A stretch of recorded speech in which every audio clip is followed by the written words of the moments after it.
Greetings, this is Brother Nia from the National Association of Black Supplementary Schools and NABSS TV. And today I'll be interviewing Tony Cealy, who is very active in the mental health of Black men and the acting arts. So greetings, Tony Cealy. How are you? Very well, Brother Nia, and I'm really, really honoured and delighted to be with you and spend some time with you this Sunday morning. Yeah, oh God. Sunday morning, I wish I was in bed. Oh, but you've been so active in theatre and acting, and really active in the mental health of Black men, which is extremely important and a bit of a taboo subject still in our communities. How did you get involved in acting and then mental health? Do you want the short story? I'll give you the short story. Well, essentially, you know, I got into the arts essentially because I was around 21 and I had secured a job when I was 16 when I left school with no qualifications as a trainee accountant. And after spending 7 years as a trainee accountant, I knew that something from my life was missing, and I wanted to go and felt I was a little bit more mature now, being 21 and being an older person. I could go and actually put my head down and study and get some qualifications. And I decided to go and do something that was a little bit light after work, nothing too taxing. And for some reason, I kind of thought I'll do something to do with art, but I wasn't really sure what. And I went along to Brixton College, and they had a drama class there, and the woman said, "Why don't you come and join us?" And as soon as she mentioned drama, I just said, "No, it's okay." I was a little bit scared because we didn't do drama at school, but I do remember reading Shakespeare at school in English. And the teacher used to throw a big bunch of keys at you when all of the Black boys were trying to read Shakespeare. And because we couldn't really read it in the way that he wanted us to read it, these bunch of keys kept on being thrown at you, different parts of your body. And so that kind of put me off drama when I heard the invitation about drama. And also it kind of put me off because I just connected drama to Shakespeare. And at that time, when I was a young person at school, a white man in tights speaking another language was just totally alien for me. So the invitation to do drama, I kind of refused and thought, no, this is not for me. Let me choose something else. But the woman persisted and she said, look, come and join it and be fun.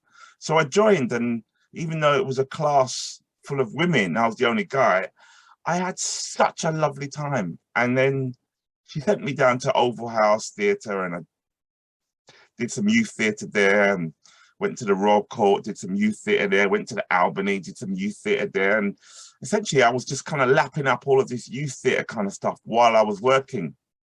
And I was enjoying myself so much. I kind of realized that this is really what I want to do at the age of 21. And I just left my job, and everybody went, "What? You're mad? You're leaving your 30 grand a year job to go and do this acting profession?" And I was like, "Yeah." 30 grand back in them days. Well, do you know what I'm saying? It was I was working in Chancery Lane as a trainee accountant, and they were putting me up for my exams, and I had some big accounts that I used to look after and go on business trips. And it was a lot of money back then. It was a lot of money back then. But that's what I gave up to kind of pursue this world of the performing arts. I suppose when I look back, I also wanted to sort of get away from what was surrounding me, because even though at the time I was going to work and I, you know, was earning money and living at home still, paying the rent for my mom and, you know, all that kind of stuff, and just being comfortable, all around me were, you know, the sort of poverty and drugs and people going to prison and dying and debt and all of that. I think I really wanted to kind of get away from it all because it was just really drowning me. And so to sort of my image that I still have is a bit like an ostrich, dipping my head into the sand and not taking any notice of what's going on around me, because I just couldn't deal with it. So I kind of... That was your escapism. Yeah, exactly. So the arts for me was the beginning of really trying to get away from what was around me, because I grew up in Brixton, and also to do something that was a bit different. And people said to me at the time, oh, the arts doesn't last long, you'll never have a secure job, you won't like it, it's full of all these weird people, and you know. And I just thought, hey, I'm having fun. So that's how I kind of got yourself in it, so it helps. Yeah, that's my story of getting into that. And then really from there, it was wanting to become an actor. I think wanting to become an actor was really, even if I trace the roots, it was, I remember being at school, and I used to rent 2 video VHS players.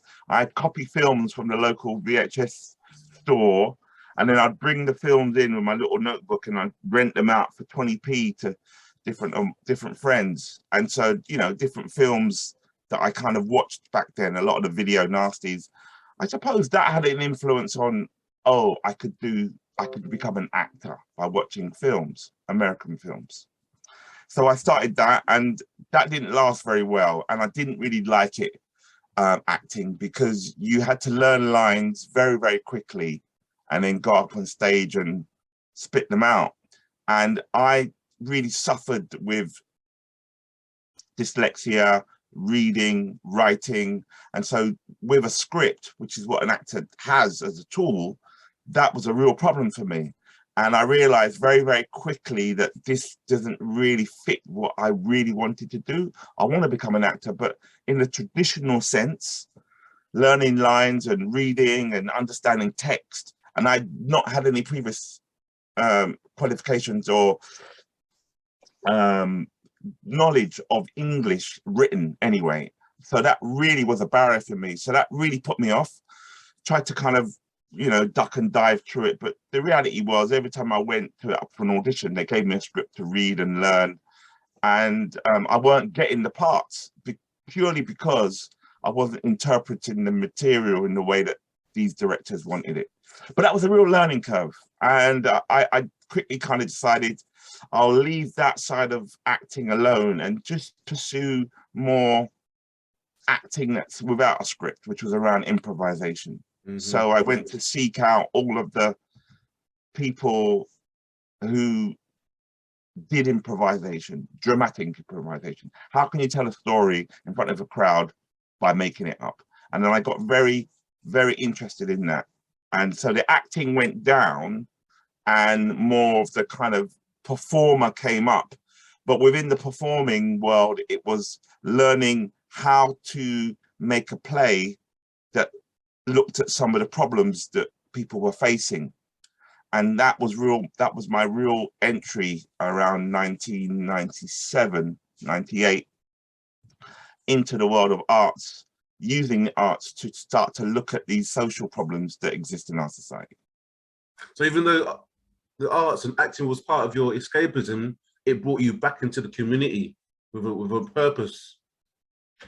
Absolutely, but it was a much more comfortable one because I didn't have to learn any lines or read any material. And it's your passion. You came back in with your passion. Absolutely, absolutely. So what I started to do, I learned from a couple of directors in America, this technique of putting on a play that has problems in it. And then at the end of the play, the audience are invited to step on the stage. Wow. And take the role of a character who is experiencing all of these problems. And you then, as the audience member, show by acting out what you would do if you were in their shoes. Wow. Imagine that on live TV. Well, yeah. And so that opened my eyes up to not only performance, but just about, you know, dealing with the community and solving our problems that we're experiencing. Because each one of us in that audience, when we see that problem, a father you know, ostracizing their son or whatever it may be, or a boss, you know, giving a worker a hard time, or a teacher with a student giving them a hard time. When we see that situation, we realize that context, and we as audience members watching that scene, if given an opportunity on how to solve that, we come up with our interpretations on how we would deal with that. So the person stepping on stage, you'll get a solution and a strategy, or even a tactic from that one intervention. But also there are many other audience members in that audience who have a different perspective on the same problem. Different experience. Exactly. So by the end of the evening, you're coming away with quite a lot of different views and opinions on how that one problem can be solved. And you might even in the audience, you might have perpetrators of that problem. Absolutely. So that really opened up my eyes. So I took that learning and brought it back to the UK and started making theatre shows, but they weren't so much theatre shows where, you know, the program and buy tickets and the traditional thing. It was just more come and see some work on a community centre, come and see some work on a youth club, come and see some work in a school or a hospital or a prison. And that was what I was really excited to do, was to look at the problems that exist in my neighborhood, in our communities, in an institution, and use the arts not only to give people a voice, because a lot of people weren't able to voice their voices unheard, you know, give them a profile, raise the profile, give them a voice, but also look at how do we solve these problems that exist. So one of the issues you're making making awareness of is the mental health of Black men. Yes. So it's funny when I look back at this work I'm doing at the moment, mental health in Black men. It's something that I've been doing. I started doing it in 2000 because I got a commission from Lambeth. I think it was Lambeth back then. Lambeth Teenage Pregnancy Parenthood Commission Board, and essentially I worked with a lot of young Black men aged 16 to 21 who were out there being the way they are as young men, testosterone popping out of everywhere. But I suppose what Lambeth and the NHS were interested to know is, because at that time there was a high rate of teenage pregnancies across Lambeth, Southwark and Lewisham, they wanted to know, you know, Black men, young Black men, what's their behavior at that time? Are they going around having lots and lots and lots of partners? There's lots of high rates of Black men going along to the sexual health clinic in St Thomas Hospital to get medication around their sexual health. So they wanted to look at that, and I set up a project called the Players Club, which used to run in conjunction with a company called Blackliners at the Eurolink. And for 10 years, I ran this program for young boys aged 16 to 21, looking at sexual health and their behavior. And we ended up making new resources that the youth clubs didn't have at the time. Because, you know, if you think back, you go into a youth club back in youth clubs, 90s. wow. You go into a youth club in the 80s or the 90s, and some of the resources of that material that you would watch about, you know, sex, drugs, teenage pregnancy, or whatever it may be at the time, pretty much was out of date. And so the young people that I was working with, when they watched these resources, they were often saying, "Oh, I can't understand it. This is so out of date, man. Why can't we get something?" And I'll just go to them, to the youth worker. Look, I'm going to make a new film. I'm going to make a new documentary. I'm going to make a new whatever. And that was my road into the sort of kind of career and business that I started doing. So I mean, so recently you've been doing a lot of work with Black men, adults. How did you transition to adults? Well, because I'd kind of done a lot of work with young boys, working with men was always something that was around. But I do believe, I think in the last sort of, I'd say 5 or 6 years, I revisited working with Black men and mental health. So it was 2018, I decided to run a project with Black men, because I was commissioned by Lambeth to, they had some high rates of Black men and suicide, because I'd go along to some of the suicide prevention board meetings made up of different partners, and I'd look at the statistics and hear all this talk and go, oh my God, this is dreadful. And then I thought, right, I'll do something about it. So I made a proposal to them that I want to put on a play involving Black men, and to look at some of the reasons why Black men are committing suicide. And at the time, they were trying to find ways into that information, but just not meeting the figures that they wanted. So, for example, they would put on a film and invite Black men to come and have a discussion, but nothing really worked for them. And when I got the commission from them, in the first sort of month I was working, I had like 200 Black men already signed up, and they were like, wow, how did you do this? Where did you get all these men from? What's going on? Rah, rah, rah. I said, oh, this is what I do anyway. So so yeah, I really wanted to look at that project, because it was really important for me to look at this topic, because it's something that I know as a Black man growing up, it was just never spoken about. Still taboo. And not only just mental health, but the whole thing at the other end, which is, you know, why men are killing themselves. And it was an amazing project that I ran for 8 weeks. Lots and lots of talk of men just coming into the space and sort of, you know, opening up themselves and saying, this is the first time I've been in a space where I felt no judgment. I can take off my mask. I can just be myself. I don't have to front up and be anybody. I can just be myself here. And just lots of men holding each other men in an emotional kind of way, because lots of men would talk, and then when they hear that person talk and be open and real, it'd be an invitation for another man to open up and be real. And before long, I kept on buying more and more boxes of tissues, because the men were just bawling in this place, but it was a real healing.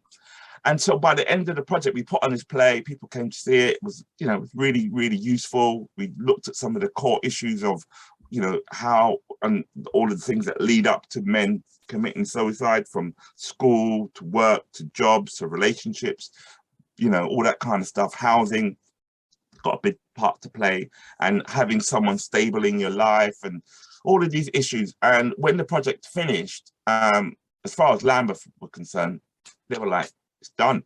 But I knew that I wanted to continue. So I kept on working voluntary for about, you know, almost 2 years. And then I got some funding to continue this project. And now Lambeth have come back to me and realized that, you know, this work is quite vital and important. And so they've kind of put me on a regular kind of funding commission to do this project every year. So I realized that from the time, there was something really important and vital for men to have a space to, and that space is for men come for different reasons to that space, whether it's just to come and not say a damn thing, but when they come there and they can just be in that space and soak up the atmosphere from the other men, that's healing them in some way. Yeah. Compared to men who are really upfront, talking a lot, it's a big spectrum. So that space was really important, to offer a space for men to come and just be in the room and to just share what was on their mind, and find a way to use my own creativity and art to help these men. And the key thing really that really helped every single time, not only with these men, but everything, you know, I do in my work, is, when you think about it, Nia, is play. The word play. We as older people, adults, you know, often we're in jobs and careers and that doesn't involve a lot of play. And if you think about what play actually is, what children do when they go out in the playground and they just play around, they have such a great time. Absolutely. There's so much there.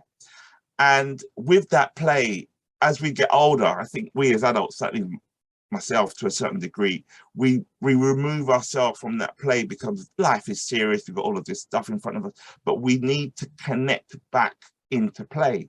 So Well, all I did, as adults, we tend to like to go to a play or comedy right, and be entertained rather than be involved ourselves. And that yes, is our forms as adults, a form of release.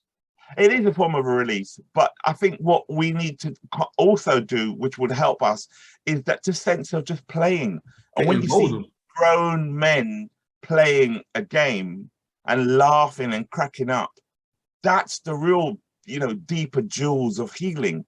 I mean, there's lots and lots of different things that can heal us, but when you get a group of men who, you know, often have to kind of wear those masks and, you know, give it some kind of attitude because they have to use it as survival, when they can drop that and just become themselves and play together and have a real laugh, for me, that was the real healing that I saw going on. So for me, I provided lots and lots of games where they would just play, and they would then play the game and have a laugh and then talk about it. And then I would make a connection between the game and their behavior and mental health, and they would get it.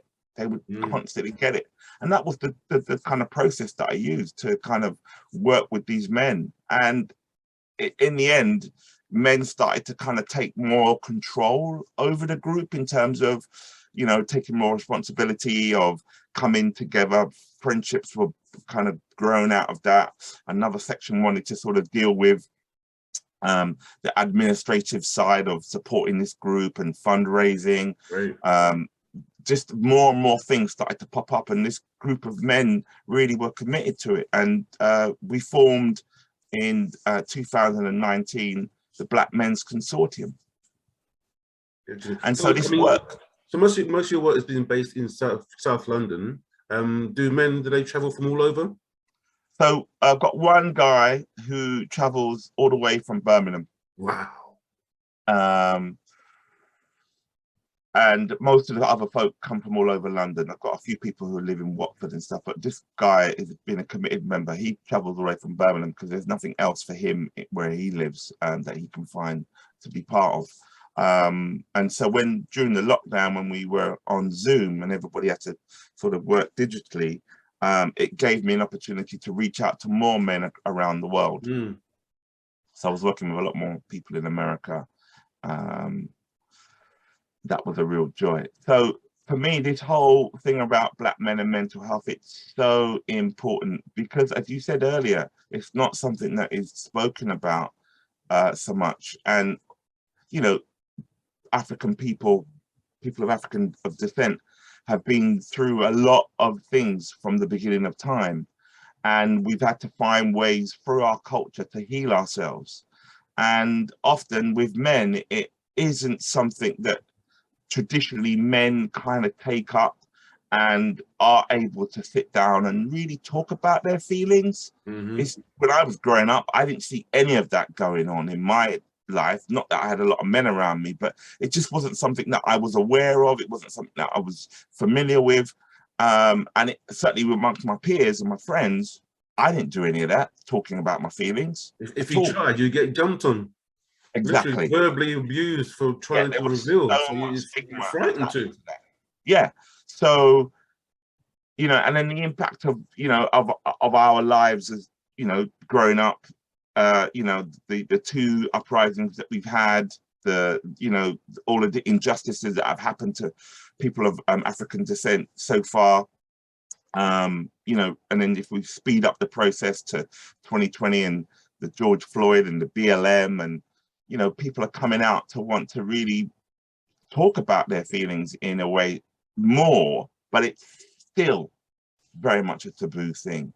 So I see providing a space for Black men to come in and be sociable and learn about each other and work out what we've got in common and tolerate each other and find a way to be at peace with each other is definitely needed. And that's why I provide this space on a weekly basis. And that's been going on now, like I said, from 2018. Wow, amazing. I mean, so you've been directly involved with mental health since 2000? You're saying? Pretty much. Yeah. Well, yeah. I mean, I you know, I just the way I see it, I just get involved in the work that I do. I don't even separate, oh, this is mental health, this is criminal justice, this is to do with drugs or misuse, or it's just human behavior. So overall, the overall picture, what significant changes have there been since those days? The changes, significant changes since those days. Well, I mean, you know, all of the youth clubs have disappeared. That's one of the big changes that I've seen, because that's where I used to do a lot of work in different youth clubs, but they're all gone now. So it's kind of harder to reach those young people if you're not working. That was kind of like early intervention. That was a space for early intervention. Exactly. And people used to go into, lots of people you went into youth clubs and delivered training and projects and programs, but they're all gone now, and so it's harder to do that work. And do you feel like nowadays there's more spaces to open out? There's more funding available for mental health. Has it improved in that area? I don't think there's much more spaces. I feel there's lack of spaces. There are certainly a lack of spaces, and you know, there are spaces for people to kind of congregate and do their work. And I think on average, you know, if you think about the whole sort of landscape of the sports world, you know, there's lots of people doing sports and clubs and societies from the sort of ground right up until the sort of, you know, well, prominent Premier League kind of status. But on the ground, people are still going to gyms, people are still going to sports things and going to arts and doing whatever arts is, you know, music, dance, drama, all of that is still out there. But I think what I've noticed is that there aren't the community spaces that used to be around. But those community spaces, if they were around, certainly were populated by a lot of women. And as I know as a man, it's a lot easier for a woman to start talking about issues to another woman or to somebody else, where it's harder for a man. And so the change that I've seen is, definitely about spaces, but slowly men are coming out and sharing what's going on. And that informs the awareness, and it kind of gives an invitation to other men, you can follow suit.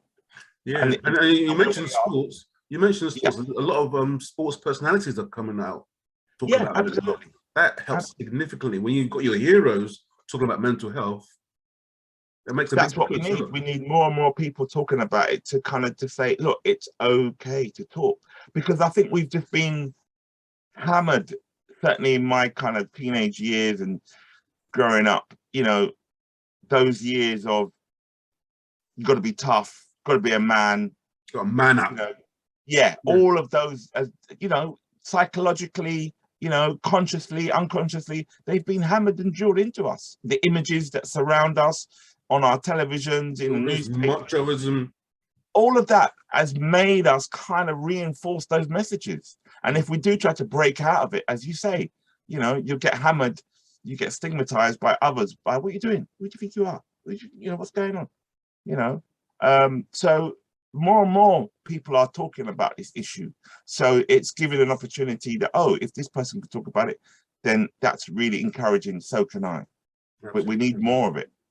And the way I see it at the end of the day, Nia, you know, the reality is things ain't getting better for African people on this planet, you know, in this country. We're not, you know, things are not improving in my mind. More and more opportunities for people to do things and reach places. Yes, in general, that is happening in terms of people reaching certain places that we've never reached before. However, I still feel that the prisons are full, the hospitals are full, the stop and search is unrelentless. All of that stuff that I see and hear all the time is unrelentless. So for me, there is no change. It is getting worse. The schools to prison pipeline is very much true. So for me, those things make me kind of feel like, well, really, there isn't any hope on those sides of things. And lots of people are coming in to do interventions because they realize how terrible this landscape is that we are living in. We're living in a racist country, you know, it's very hard to make things change. And we have made so much changes with our pioneers who have come from the 30s, 40s, 50s, 60s, 70s. We know our people have done that, but yet still all of these problems exist. Well, you know what I'm saying? The solutions is within us. It's for we to step up and deal with our issues instead of relying on other people do it for us. Because we are the best solution to our own problems. Absolutely. We are the best solutions. Because what you're doing is absolutely fantastic. We need more of you. You need more support for you. So based on, you know, looking at what you've been doing over the years, Tony, I would like to award you the NABSS Oh my gosh, the NABSS Award for Community Activism. Because you've just been actively getting on with it, bro. You're just doing it. Oh. This is for you. So I'm gonna come meet you in Brixton and drop this off to you. Oh.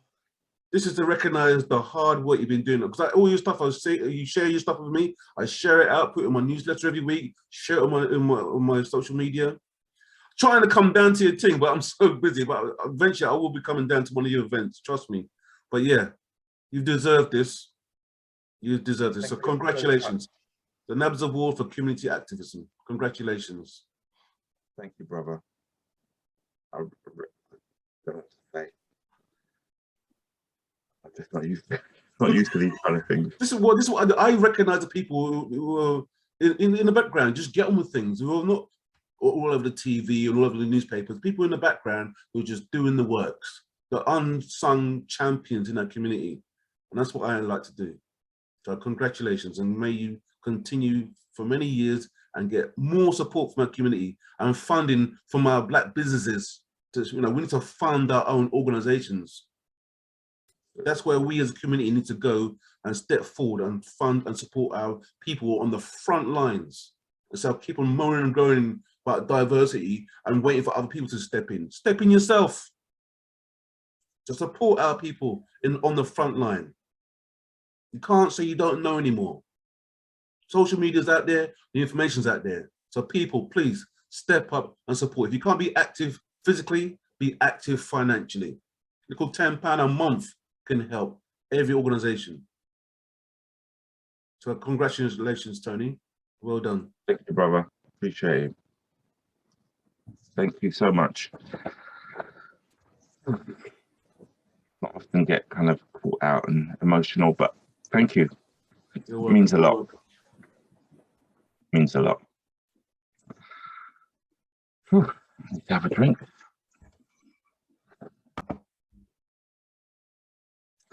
So I'm not sure if people are aware, but Brixton has a new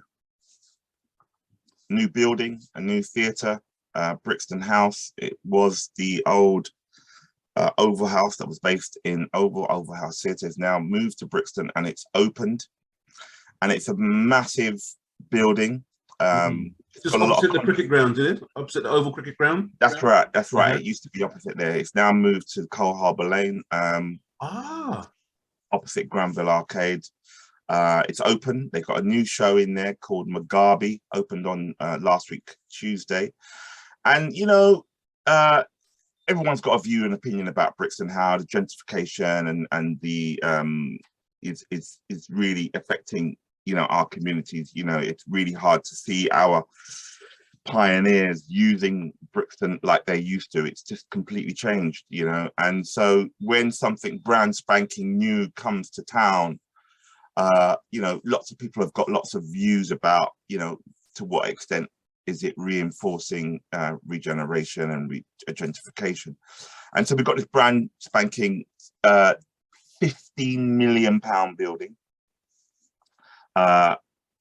Brixton House Theatre. And, you know, what they aim to do at the moment is some really good radical stuff, which is to involve the community, to put on the kinds of, you know, theatre that people want to see, and productions involving the young people and the community in that building.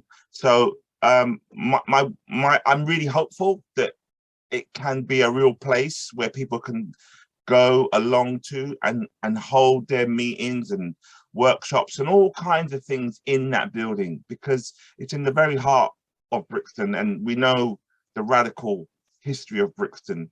And so what I hope to see is that the community get to use that building much more, rather than it turning into some, you know, regenerative building that we don't use, we don't just make use of, and it's only a certain type of people that go in there.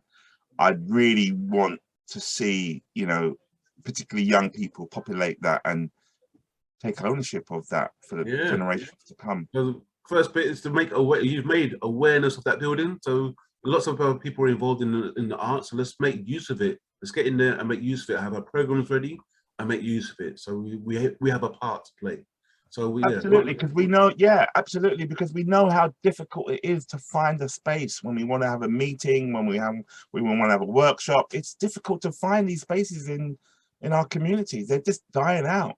And even if they are spaces that you think you could go and use, like the Black Culture Archives, and in my opinion, the rooms are too small, and I don't want to be charged £50 an hour. Well, yeah, the price is a stumbling block, I'm afraid so. But you know what? As a community, we're going to have to either create our own spaces, yes, or make an effort to actually get involved in these spaces. But you know, yes, and that's you why have to still be in there to do it. Exactly, as you just took the words right out of my mouth. You have to be in it to win it. Yeah. Again, Tony, congratulations on your works. Well done. Thank you, brother. And continue. Well done, brother. Thank you. Greetings. My name is Brother Nia Imara from the National Association of Black Supplementary Schools and NABSS TV, bringing to you this year the NABSS Awards 2022 for cultural education, community activism, and Kurundi Nyama, which is Swahili for giving back. This is for young people who are students or ex-pupils of a supplementary school, and they give back their time and energy to support the next generation in supplementary schools. And I'd like to thank the sponsors who are the African Spiritual Life Coaching, that's Brother Imani, Pen People down in South London by Nicholas Okwolu, African Caribbean Homeschool Network by Empress Kizzy, NABSS Design, Print and Photography by Daniel Palmer, Black History Walks by Tony Warner, LFP Kiddies Club by Carmel Brito, and Kwame Oklu, who runs the Youth Learning Network Supplementary School down in Dulwich in South London. So thank you very much for those organisations to come forward to sponsor the NABSS Awards 2022. Thank you very much.